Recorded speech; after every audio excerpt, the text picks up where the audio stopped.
Hello again YouTube, and welcome back to my channel. The most common question I get asked in the comments is what kind of welder do you use? So in this video I talk a little bit about my welder and the welding card I made for it. So I use a Hobart 140 Handler. It operates on regular 110 household voltage, and I use my machine with gas, although it does have a flux core option as well. This welding cart is the first project I ever put together after getting the welder, and I made it pretty soon after I got the welder. So it is a Hobart machine. However, a lot of the accessories are Miller parts, like the drive wheel here, the gun, the nozzles, tips, and all that I can get from Miller. And that makes it easy to get parts, and they're pretty affordable too. So I have an extra long cord here that makes it pretty much easy to work anywhere in the shop.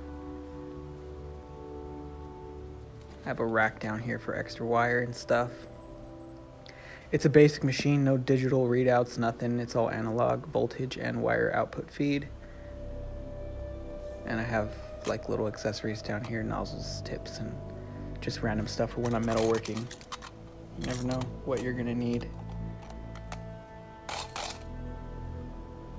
And just in the back too, I have another little can of just files and measuring tools, goggles, whatever, extra wire, snips. Just whatever I'll need for metalworking, you never know. So I've had this machine now about 5 years. I really don't have any bad things to say about it. I've tried other competitor machines, the red one, the blue one, and I like it. You know, it uses a lot of parts from Miller, so that makes it good and easy to get parts. I've only ever hit duty cycle once, and that was on a really big project.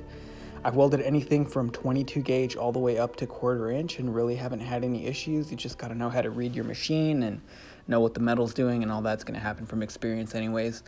But overall, you know, I have buddies that have other machines and they say they like my machine a little better sometimes, but it all depends, you know.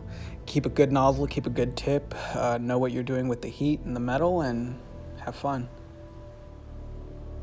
And just like that, we've come to the end of the video. If this is your first time on this channel, I make all kinds of weird stuff just like this, so feel free to go dig around the video library. Hopefully you guys enjoyed that video. If you did, go down, smash that like button, subscribe for more videos, and I'll catch you in the next one. Bye.